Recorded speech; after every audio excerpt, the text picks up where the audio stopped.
అసలు ఈ ఐపీఎల్ లో ఏం జరుగుతుందో నాకైతే అర్థమైతలేదు. ఎందుకు గెలుస్తుంది అన్న టీం ఓడిపోతుంది, ఓడిపోతుంది అన్న టీం గెలుస్తుంది. ఒక పక్కన ఢిల్లీ గెలుస్తుంది, పంజాబ్ గెలుస్తుంది, ఆర్సీబీ కూడా గెలుస్తుంది. ఇంకో పక్కన ఎస్ఆర్హెచ్ ఓడిపోతుంది, ఎంఐ ఓడిపోతుంది, సిఎస్కే కూడా ఓడిపోతుంది. దేవుడా ఏంటిది ఇది? ఐపీఎల్ స్టార్ట్ అయ్యి ఒక 10 రోజులు కూడా అయితలేదు, ఇంత షాక్. అసలు ఎవర్రా ఈ స్క్రిప్ట్ రాసింది? ఏం దాగి రాసినారు? ఎస్ఆర్హెచ్ ఆడిన ఫస్ట్ మ్యాచ్ అయితే చియర్ లీడర్స్ కి రెస్ట్ తీసుకునే గ్యాపే లేదు. సెకండ్ థర్డ్ మ్యాచెస్ లో అసలు వాళ్ళతో పనే లేదు. అక్కడ పర్ఫార్మెన్స్ చూస్తే అందరి ఫీలింగ్ ఒకటే, ఏంట్రా నీ గేమ్ చెత్తదవా, నీ బొంద పట్ట గేమ్ రా. ఇంకా ఫ్యూచర్ లో కూడా ఇట్లనే ఆడితే రీక్యాప్ వేసుకుని లాస్ట్ ఇయర్ ఐపీఎల్ మ్యాచెస్ చూడడమే ఇంకా పని.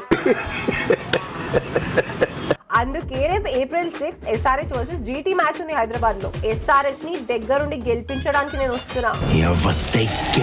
గచ్చిబౌలి దివాకర్ అయ్యి టీం ని నేనే గెలిపిస్తా. ఇప్పుడు నాతో వచ్చేది ఎవరు? ఎస్ఆర్హెచ్ ని గెలిపించేది ఎవరు?